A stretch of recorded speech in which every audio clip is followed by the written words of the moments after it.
Hi, my name is Gil Robertson, president of the African American Film Critics Association. Today, we are thrilled to welcome the creatives and the stars of the new Paramount Plus film, On the Come Up. I'd like to introduce you to the AAFCA members who are on the call today, starting with our facilitator, Katia Woods in Philadelphia, Kim Singleton in New York, Carolyn Hines in Toronto, Brandon Collins, New York, LA, Jill Monroe in Los Angeles, Harrison Martin in Winston, North Carolina, Winston-Salem, and Dana Abercrombie also in New York. We'll be joined by Rhonda Rasha Penrice from Atlanta later on in our roundtable. So I'm gonna let you guys do what you do so well, and I will see you on the other side. Once upon a time, there was a girl named Bree. That's me. In this fairy tale, my father was once a king. Now I'm chasing his dream. The greatest rapper Garden Heights had ever seen. Hey, yo! I'll battle anybody right now! Who won it? I take it. Morning, baby. Mom got clean 3 years ago, doing her best not to let it show. What? No. Ring legend in the making. You know people would kill for a spot like this? I'm Pooh's my manager. You heard about Infamous Mills? 7 figures straight up front. You win this battle, sky's the limit, baby girl. Y'all know what time it is. Let's get this started.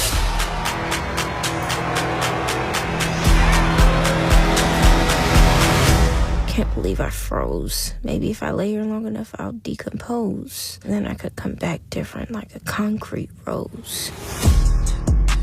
I lost my job. What are we gonna do about rent? I'm looking for work. Bree, listen. If you want to make it, it's going to take more than the ring. See, making hits, that's what I do. You got it, didn't you? The right song at the right time. And boom, you're gonna be on the come up. You can't stop. You can't stop. You can't stop. You can't stop my come up. Yeah! We about to be homeless. I got a lot on the line right now. And that's exactly what you need. Use that as fuel. Come on! Is this hip-hop or kids bop? Feel like I'm watching Disney. Meanwhile, my bars hit like when Boys in the Hood pulled up on Ricky. It's just a song. It's not just a song. It is a statement. If you're gonna come at people, then you better be ready. You just be you. It's all the special you need. Y'all wanna know who I am? B to the R.I. fam. Yeah. Thoroughly enjoyed this film. And this question is for Sanaa and Jamila. The Bree character is a young artist trying to navigate her way between success, getting that money, versus staying true to her voice. So my question to Sanaa is, as an actress in your younger self, what part of Bree's story did you identify with the most? And to Jamila, do you have challenges trying to navigate or pick roles that are true to you? I really identified with Bree, and part of the reason why I fell in love with the story is because I did see my younger self in her.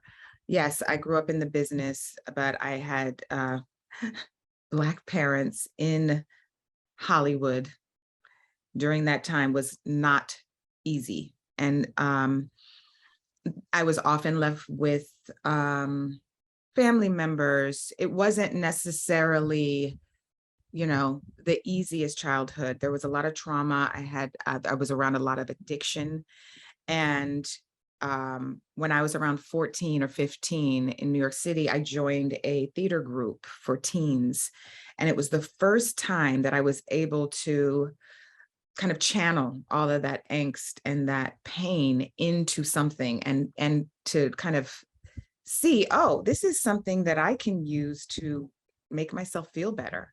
And that was acting. And it's kind of the same for Bree. I mean, she obviously comes from so much trauma, and she uses her poetry, her writing, her rapping to channel all of that.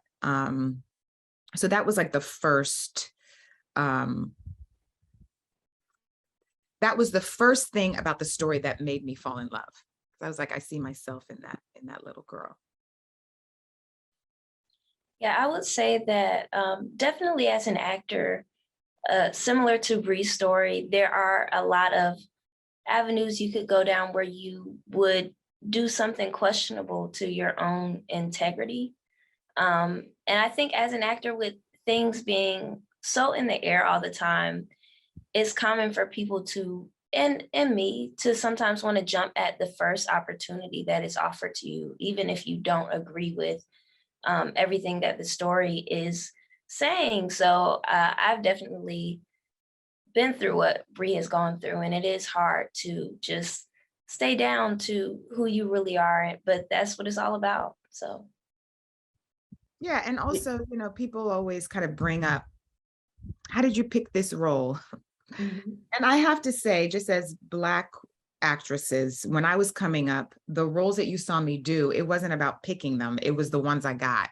Mm-hmm. Same with Jamila. She's just now, obviously the world is still discovering her. And I pray that, she gets to that place where she can be like, no, not this one, that one. That's not, that's not aligning with my integrity. So pass. But, the reality is the reality. And so I just feel so lucky that I got to meet this young, huge talent that the world is now discovering. So I really wish that for her. I wish that she will have that kind of freedom. Well, you both did an amazing job. Thank you. Thank you. Hi, Brandon Collison, Media and Popcorn Podcast. My question is also for Miss Lathan and Jamila. So to piggyback off the previous question, for Miss Lathan, I'm wondering what was something you noticed about Jamila during the audition process that made you believe she'd be a good fit for such a complex and demanding role? And for Jamila, you killed this. You were absolutely fantastic. I'm wondering, what did you find to be the most challenging part of playing such a layered character? And we'll start with Miss Lathan.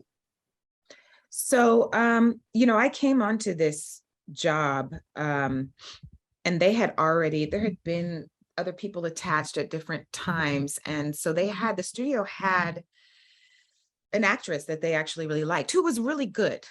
But me coming into it, I've kind of, in my old age, I've learned to trust my gut. Sometimes I don't even understand why my gut is telling me that. That's the one skill that I'm really proud that I have been honing over the last several years. And there was something in my gut that was like, let's keep looking.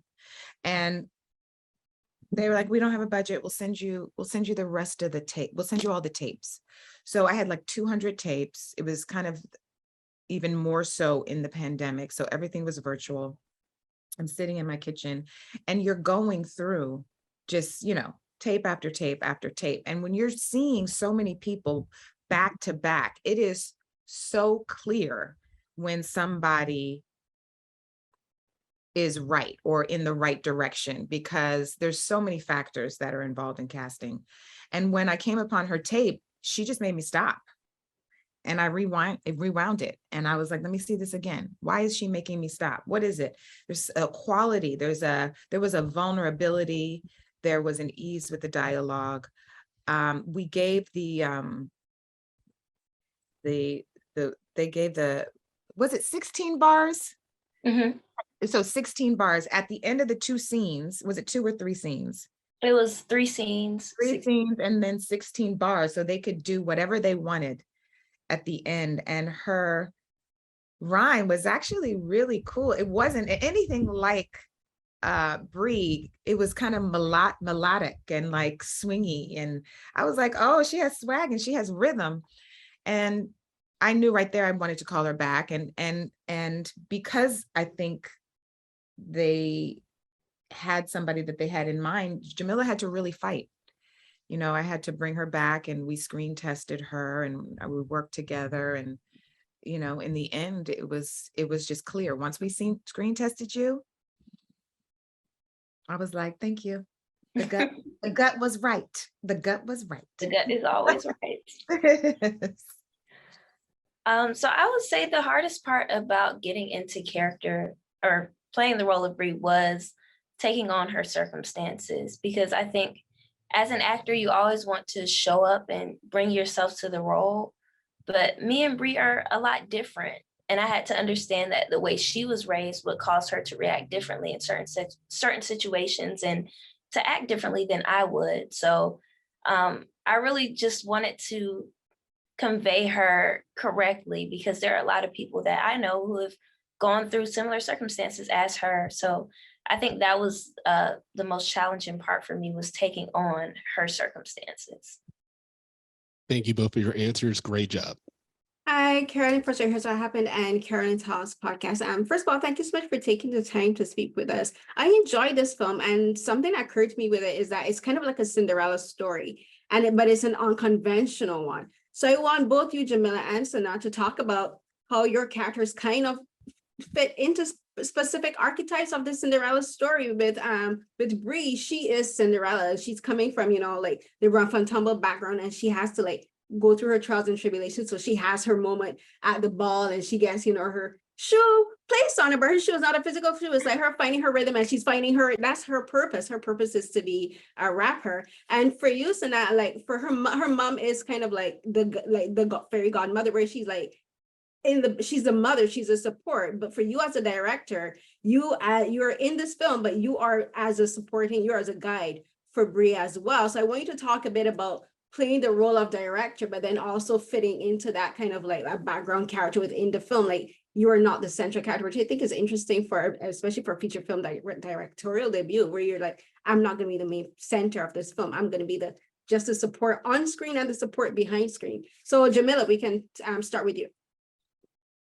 Could you repeat the actual question one more time? No, so I want to talk a bit about just kind of like being Cinderella within within the story of the film, and then also being Cinderella within getting your own time to shine as a lead actress in a film like this. Oh yeah, so it was definitely an experience. I think that Brie had a lot to learn, as well as I did, with this being my first set of this magnitude. So it was definitely an experience, and I feel that I'm grateful when it happened, because I felt like at the time I was equipped to handle whatever was being thrown at me. And I feel like the support on set was just amazing, especially from Sanaa as a director, because she just gave all of us young actors a space to really hone our craft, and she taught us everything that she knew. Years of experience was taught to us on set through her. Everything. Not everything. We were at school. We were in school. But not School of Acting and set. That's hilarious. Yes. So it was definitely an amazing experience, a learning experience, and just, yeah, I'm excited. I'm really happy with the product of it. And I would say, like, as Brie grew, so did I. So it was great. Yeah. So I love your analogy to Cinderella, because I do see this as a fairy tale, as a fable. We decided in post-production, after we finished shooting it, I decided I wanted the voiceover, because the voiceover was straight voiceover, to be in rhyme, because Brie, she's a poet. And one of the first things she says in this fairy tale, in the very beginning, when she's running towards the mirror, she says, "This in this fairy tale, my father was a king, now I'm chasing his dream, the greatest rapper Garden Heights had ever seen." And so thank you for picking up on that. And first of all, I love the fact that it is a fairy tale, in that it is a little young Black girl with so many challenges, who triumphs over her circumstances. For me, I fell in love with Jay. I had no intention when I got the job to be in it, but I fell in love with her. Breaking down the script, she reminded me of so many of the women in my family. Obviously, I told you that a lot of people, I grew up around a lot of addiction. I've seen that. I've seen all phases of that. I've seen people who have succumbed to it. I've seen people who have triumphed over it. I've seen the struggle once you have triumphed. And so I feel like what we do as storytellers can be healing. and not only to the audience, but it can be healing to the actual actors or people who make the stories. And that's just my philosophy. And so part of my decision to play Jay was as a healing method for myself. And I knew that there's so many people that would see, you know, themselves or people that they knew in her. I knew that it would be a challenge doing both, and yet it made sense, just like you just pointed out. Wow, look at the beauty. Woo! Sorry, I just had to stop. Look at her, look at her. So it made sense that I would play, because I said, you know what? This is, you know, it's my directorial debut. I'm playing the mom, but I will be the mother figure on set. So there is a little bit of a through line. And I just, you know, I was like, okay, it's just different types of mothers. That's who I am in this role. Great. Thank you so much, and congratulations on the film. Thank you. Hi, Joe Monroe, Access to the Life. Since Method Man and Devine have just joined us, I will direct my questions to them. For both of you in this film, you are both mentors and you know, giving different versions of a way out of the life and examples of what could be as far as your roles in this film. So I want to know, both on screen and Meth, for you is obviously having been an actor for a very long time at this point and also starting out in hip hop, what is it like being a mentor on set as well as through film? Thank you. Mentor on set, as far as what? I mean, hip hop? Well, hip hop and acting, these are young actors that you're working with, and your role as someone who knew the game and is showing them. And so does that transfer? Well, I guess I should say, does that transfer over on set as well? And as far as something that you're doing to showcase that in film as well? Well, honestly, I got there a little later than everybody else, and these kids they're trained, so they're good. They're damn good in this film. So as far as advice and things of that nature, no, I didn't have to give any advice. I think that they were already equipped, or else they wouldn't have gotten the job. As far as hip hop goes, they didn't need my input at all. I was there to give it, but they didn't need it because we had the great Rhapsody there, and she kind of whipped everybody into shape. So it was great to sit there and observe, like, you know, the growth as far as Jamila went with her cadence, her flow, and how she just pretty much adapted to it so quickly. And Devine, as far as your character, Pooh, and what she represents, you blend into the role so seamlessly, all your roles actually, but this role as a mentor, but sort of in a different way. Yeah, I think it was Jamila and Alteron in particular. Those are two younger actors that I worked with predominantly. I think it's their spirit and their desire and thirst for knowledge. In between takes, they would just field and ask me lots of questions, both acting, life, how to manage this as a career, the balance, all the different types of stuff. So I was impressed at how thirsty they were for the knowledge, and that things then would just naturally come up. You know what I mean? Like, if, I don't know, I think one time we were doing a scene and we had to like be much louder. And so something as simple as like, yo, how do you do 10 plus takes? And you got to be loud and preserve your voice. And you know what I mean? So it was just like practical in the moment stuff. But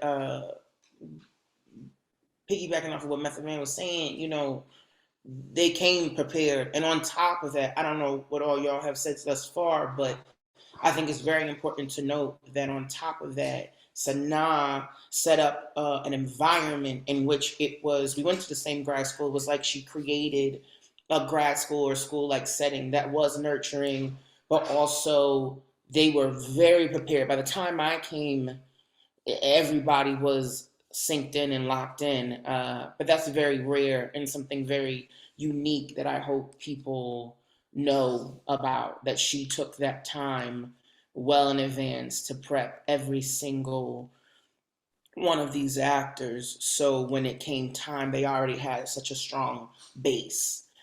So no matter how many years of experience and or training they had, she made sure they were ready to go. Thank you both. Hi, Harrison Martin with Flix Frog out of Winston-Salem. And my question pretty much goes for everybody. Hip hop is ingrained throughout the soul of this film. You got Bree mentioning like J. Cole, Kendrick Lamar, Drake, Rhapsody. How was the mood on set for you guys to get into character? Like, did you guys listen to any hip hop artists to help you get into like the role of Jay or the role of Bree or the role of Supreme? Like Meth, did you listen to yourself, your old records? Just tell me about that process. I was listening to old school R&B and soul, man. You know? I was listening to Bobby Caldwell and, you know, Sly and the Family Stone in the trailer, you know? For me, with a character like Supreme, I just wanted him to be honest. I didn't want him to be defined as a villain or a good guy. I just wanted that in-between thing that just felt real, because a lot of times when people think of music producer, they think snakes, you know, like the same thing you would think of a lawyer. Snake, ulterior motive, they want to, you know, beat the artist and steal all of their money. But I felt like Supreme could just be honest and give an honest, his honest opinion about how the music game works, which I'm very familiar with. And that's how I wanted him to come off. Like, just an honest dude. Like, I mean, even if it hurts, the truth hurts, he gonna tell it to you. Straight and narrow, just how it is. Yeah, with Bree, I definitely had a playlist of a bunch of classic hip hop. Method Man was in there. He was in there. Definitely a lot of influence from Rhapsody, Lauryn Hill, Jay-Z, Miss Jade, a lot of different influences, but also a lot of battle rap, because battle rap is a completely different art in itself. So I would go and watch a lot of battle rap, study their puns, how they deliver their body movements. And yeah. Jay wasn't necessarily listening to a bunch of hip hop, but I did, in order to get the job, you know, you got to bring out all the tricks. And it was against me, and it was me against like three other women directors.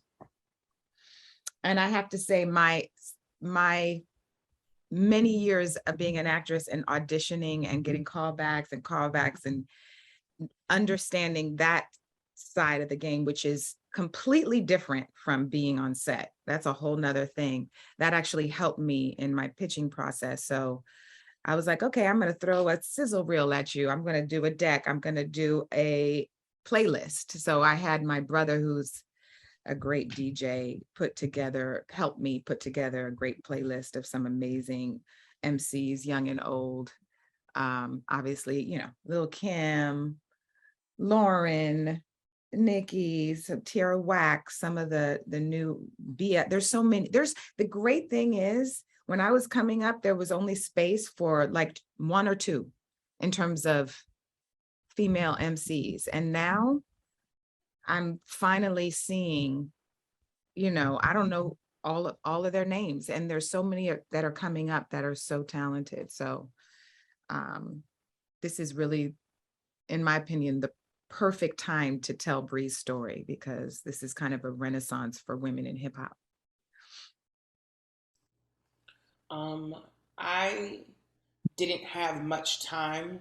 I think it was like days, less than a week, from me finding out about this and doing it. For me, it actually wasn't more so of a playlist, and I know due to the subject matter that's like taboo. For me, it was the culture. I wanted to understand in a short amount of time what that woman was like, because it was very important and imperative to me in all that I do, but especially when you have something as niche and unique as Aunt Pooh, I never wanted it to be a stereotype. So I did my due diligence. as much as I could prior to starting, and then it was an ongoing education of understanding that culture, and also understanding in all things, there's many varying degrees, you know what I mean, of let's say a person like that. So I began to play with and come to understand how I wanted to craft her with Sanaa. I like wigs, and a big thing for me, I was like, oh, she can wear a wig. And Sanaa was like, no, I really feel in my heart like it's her own hair. And I fought it for a long time.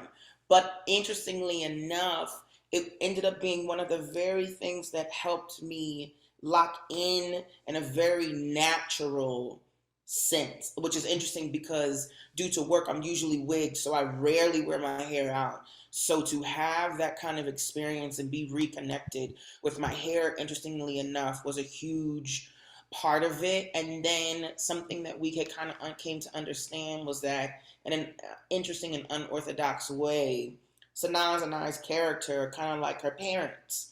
You know what I mean? And so I led with the idea of, okay, I might have a bit more, as it were, masculine energy. However, we're both her parents.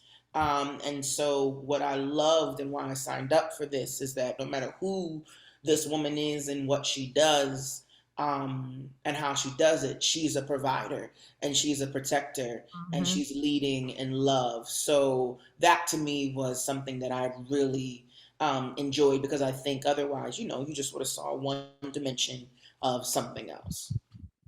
And let me just say this with Davine, we had somebody else attached to the role who, it's kind of like you look back in hindsight and you're like, this is all a blessing. It was a blessing in disguise, but that fell out like weeks before we started shooting. And we reached out to Davine, and I didn't think she was going to say yes, because I know how busy she is. And I don't know that I would say yes like a week and a half before you start shooting, but because, you need time to work on, develop a character. And she came in, and we have a similar language when it comes to acting, and that just felt so good. And she just dived in and went there. And in terms of the hair, I knew, I don't know, instinctually, I just wanted natural hair, our natural hair. Davine has, once I saw her hair, I was like, oh, no, we're using your hair. And she was like, no. And the first scene that we shot actually was the one scene that Pooh wears a wig in. And it was kind of like a happy accident, because when we saw it on the dailies, we were like, I feel like I'm going to push the natural hair. And she was game. And then we decided, okay, how do we make this work? She's going to now be that kind of Black woman who we all know, where every time you see her, she has a different hairstyle. And I love it. I was nervous about how it would come out. And that's one of my favorite parts of the Pooh character too. When you come in and you're angry in the kitchen, you're like, what are you doing with this song? And you have those two puff balls. I love it. Iconic.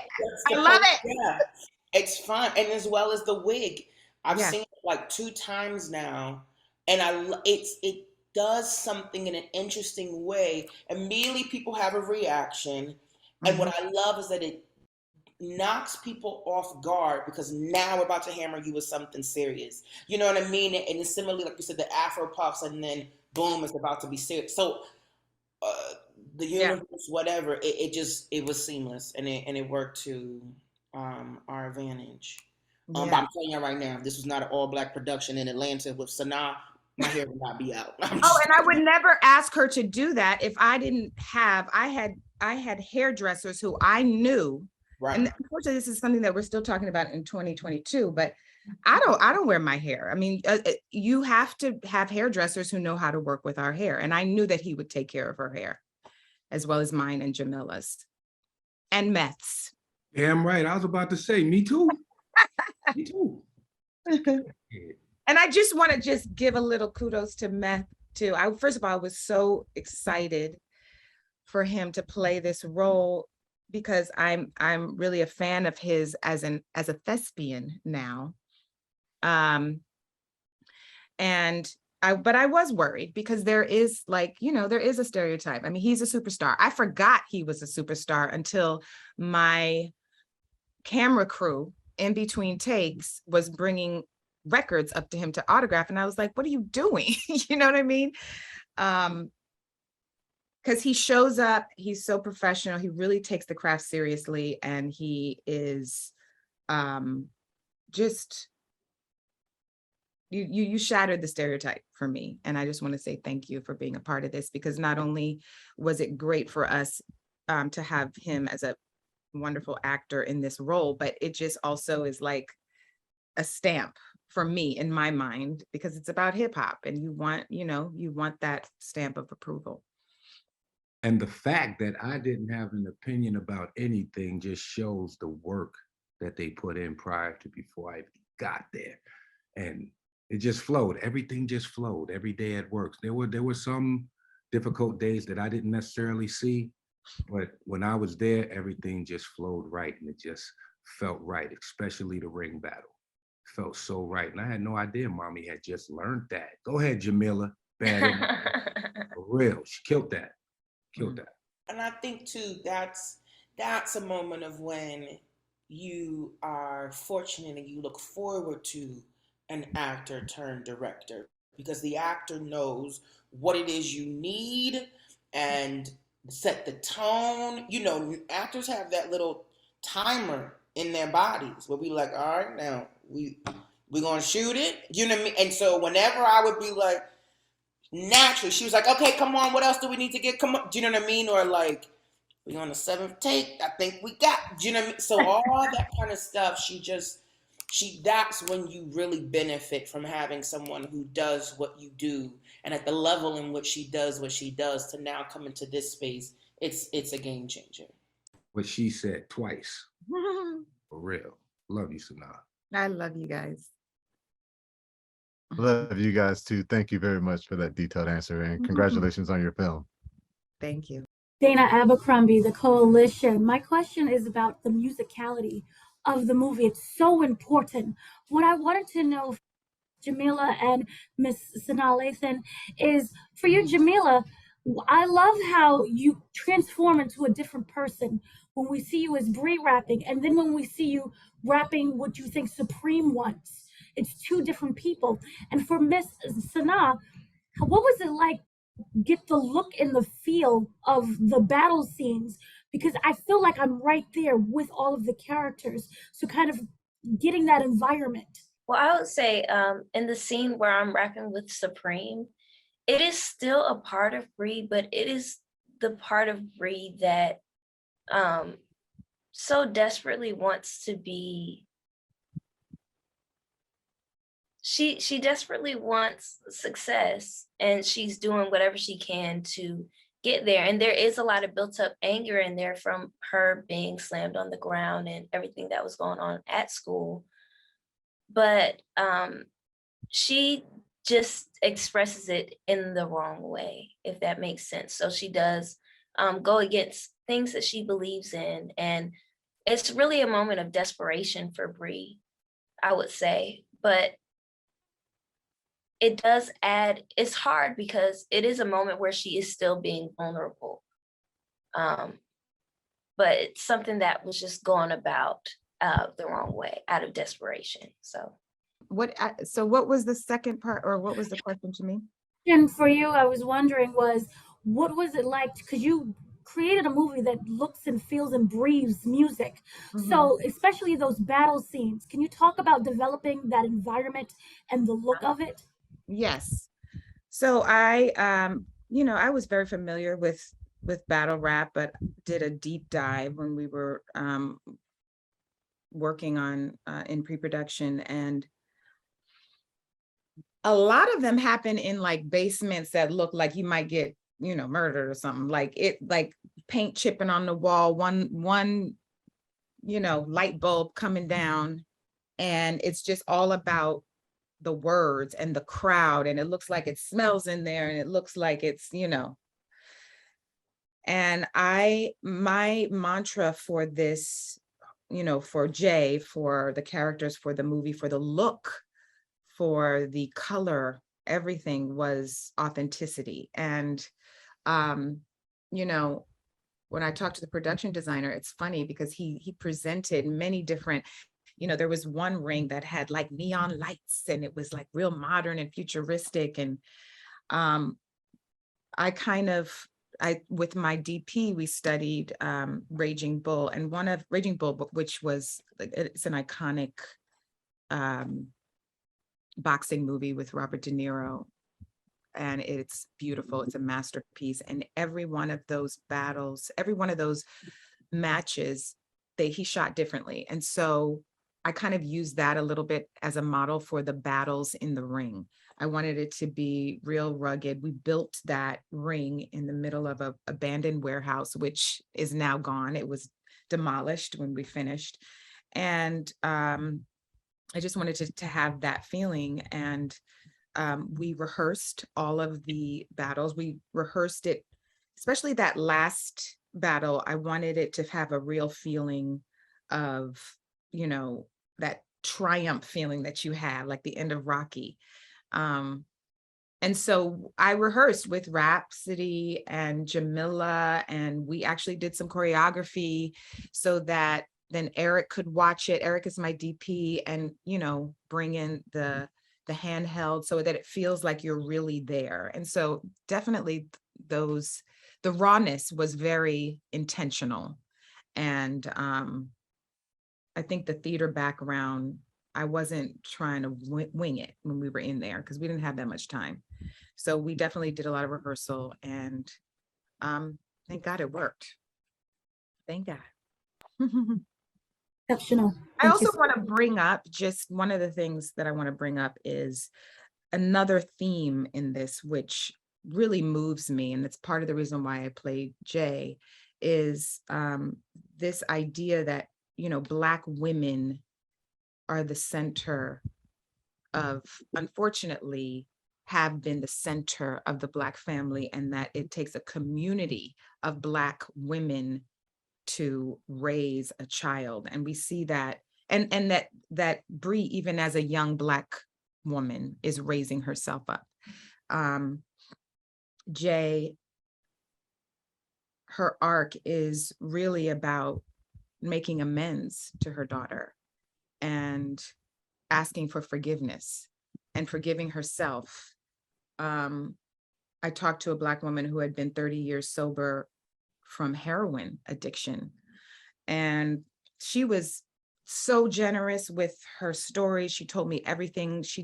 I talked to her for hours, and her biggest regret, even to this day, was her kids. She had such guilt and shame still. She was very strong in her recovery, but she still had such guilt and shame about kind of abandoning her kids in that period of time. And so that I brought that into the whole arc with Bree and Jay, and it's something that really meant a lot to me. And I'm seeing now, like, it's so funny how when somebody watches a movie, they get different things. And I just love that people are getting this whole idea of these Black women and the strength and what they've had to endure and what they've done by raising up these children.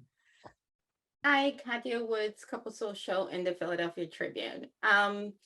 This was really, like, a lot of this really hit home what happened in this movie, especially with what's going on in my city right now in Philadelphia with what happened with PNB Brock. So can you talk a little bit about how we've lost a lot of talent? You know, I think the thing that looms over Bree is this trying to connect with her father, and how the neighborhood holds on to these young heroes who are just at the cusp of being able to take off. And just as they're getting their wings, you know, something intervenes, and how hard it is to still hold on to your dreams. Because I think that's one of the beauties about Bree, that in spite of everything going on, the dream is pushing her forward. It's the thing that helps her get out of bed. It's the thing that helps her deal with just life in general, is the dream of being able to ascend all of this. Can you talk a little bit about that, Sanaa? And I definitely want to hear your input, Meth. Can you just say the nutshell of the question again? Which is her dream, her ability, her dream of being able to become a rapper and ascend, you know, her circumstances, basically. I mean, well, isn't that true for all of us? Is that, you know, you want your statement of who you are in the world to help you rise above your circumstances. For Bree, she was gifted, you know, from her birth with this gift. And she knows that she has it. And what is she going to do with it? Is she going to use it? Is she going to, you know, follow in her her father's footsteps? One of the things that touched me the most is this idea in this day and age of young people really being who they are. The rapping is a metaphor. It's almost like with Love and Basketball was not really about basketball. This is set in the world of battle rap, but it's not really about that. It's really about discovering who you are and stepping into the best version of yourself. It's about a girl growing up. It's about, you know, who are you going to be? And I think that that's just a beautiful message for all of us in this day and age with the internet and TikTok and Instagram, where you're just taught you're supposed to look a certain way and be a certain way. I believe, just in my own Sanaa philosophy, that the more you are authentic in who you are specifically, you are rewarded by that in life. I believe that. And so that's the message that I want to get across. I don't know if I'm answering your question, but. And I mean, as far as the violence in hip hop, people have to realize and remember where it came from.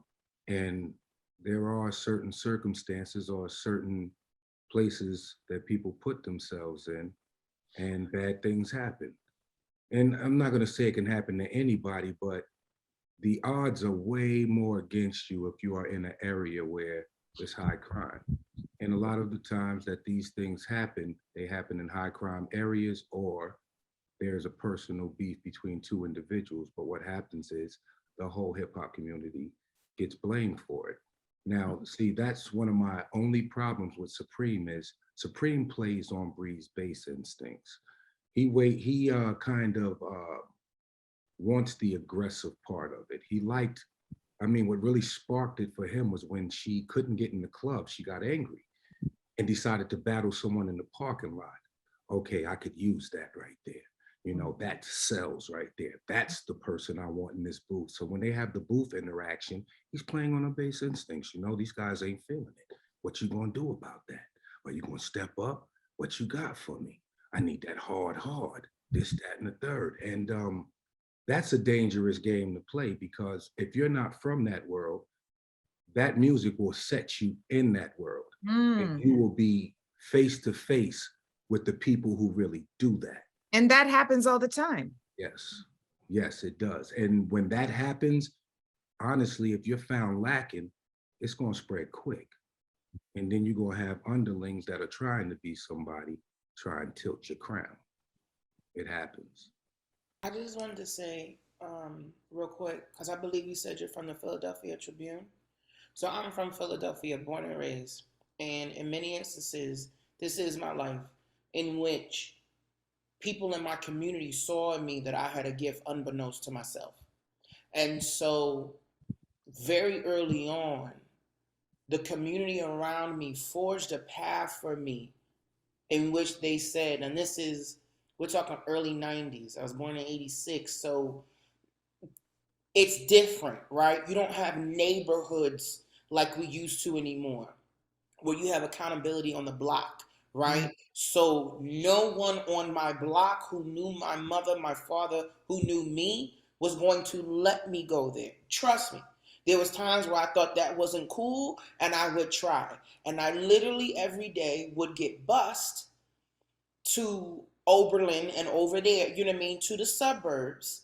But my father made sure you're going to live in the hood, but you're going to go to school to get a better education, right? So very early on, I learned code shifting. But what my father instructed me was, you go over there, you learn the knowledge, and you bring it back. And that's why we live here. So for example, small anecdote, sushi. I remember the first time in my prep school I had sushi and I was like, what the hell is it? And I remember coming home and explaining it to my friends and breaking it down, and they're trying to make sushi, but I'm thinking it was with collard greens, and I didn't know there was a thing called seaweed. Do you know what I mean? So it was like, but what was beautiful is, right, you're passing on the knowledge. You know what I'm saying? And so for a lot of people, your talent it could be your way out, but you can't do it on your own. You have to have a support system, and there has to be consistency, and in whatever shape or form. And I don't down people, to be very clear, who don't have classical training. I think you can get training in many different ways, but I do think there needs to be an education, even if it is rap, right? Meth, correct me if I'm wrong. There's an education and a practice in which one can have. And I think that sometimes is missing, especially in this day and age of social media. People think if I can look everything happens like sound, this. Yes, sound a certain way they can. And I think that's how sometimes people can get caught up, because they don't have all the tools and they're faking it till they make it or imitating what they see. And that doesn't give you longevity. So then you're a part of it for all the flashy reasons. But you know what I'm saying? It's not the full thing. And so that was something that very early on was instilled in me of that'll come later. That's not what we go for. We go for God gave you talent and talents, and you use that to get out. But always bring it back, because if you're not bringing it back, then what's the point? Yeah, I appreciate you saying that. And we do love you here in Philadelphia and are extremely proud of you. 215. Thank you, guys. Thank you. Hey, it's Rhonda. I have my questions for Davine. Can you talk about the relationship between Pooh and Bree? And also, one of the things I really liked about Pooh's character is the sense of accountability that she gives to Bree, and also the emphasis on hard work and not going for the quick fix and doing things the right way, which is what people don't expect, considering, you know, her being gang affiliated and so forth. I mean, yeah, I mean, you can still do hard work in the game. You know what I mean? Like, I think for her, she, you know, and again, maybe that now sharing with y'all about how I was reared up, maybe that was something unbeknownst that came through that was already present in the script. You know, it helped. Jamila has such a beautiful spirit as an individual. She has an old soul. So immediately we had a natural connection. And like the character, it was a peer as well as a mentor, you know what I mean? Someone instructing. I think for Pooh, what is beautiful is that is her niece, that is her child, and that is her best friend. So you see these different roles, dynamics shift and switch. So I think what was crucial was she has some knowledge, you know what I mean? And what she's good at, she became great at. However, she doesn't want that for her niece. And so she's had experiences with her brother-in-law to have known information around the world. The sad part is there is a certain level of limited information and knowledge that she doesn't know. To me, what's beautiful is she's going to fight to get it or learn it on the fly the best that she can. The sad part is I think she can't catch up fast enough. But in my mind, I've always envisioned that if she could, or like so many people, if they had the resources and the opportunities, my God, I think Aunt Pooh would be the next P. Diddy, like one of like a mogul, you know what I mean? Like for real, for real. If she had the resources, you couldn't tell her nothing. And so I think in many ways, which is, and I don't know, to me it was a bit of a tragic flaw, is that I don't ever in any sense think that she piggybacked off of her, but I think she thought we could finally, as a family, get out of this. My hustling has gotten us but so far. My hustling can get us to pay the bills, right? To pay the bills on time.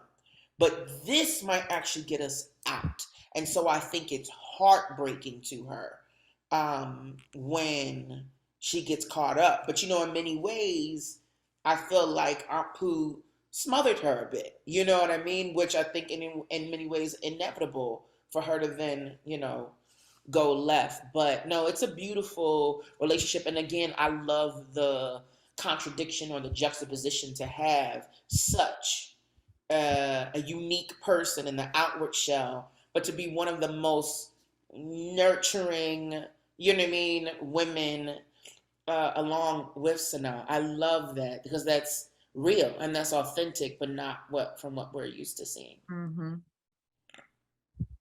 I just love piggybacking off of that, just seeing, somebody said to me, was it intentional that you picked all the different shades of Black people?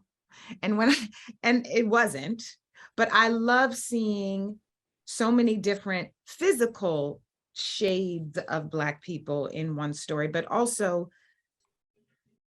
personalities and types. This is my wish for us as, filmmakers and artists in Hollywood, is that we can play the range of the human condition. It's not about just playing the morally positive, correct people. It's playing the morally challenged people and the dark side of humanity. That to me is what true art is, and that's where I want to see us go as a culture in our art and in our reflections on screen. So I feel really blessed to have had just the array not only on the page but in my cast as well. Well, we can get on the come up too. Yeah. Well, yeah, maybe. Jamila, Divine, Method Man, and Sanaa, thank you for your time today. Thank you. This is really a terrific movie. And Sanaa, I can't tell you how proud I am. It's just, Thank you. love to see you evolving, growing into this new space. On behalf of the world's largest group of Black film and TV critics, thank you for watching this edition of AAFCA Roundtables. Have a great day. Thank you, guys. Thank you. Bye. Thank you. Thank you. Thank you.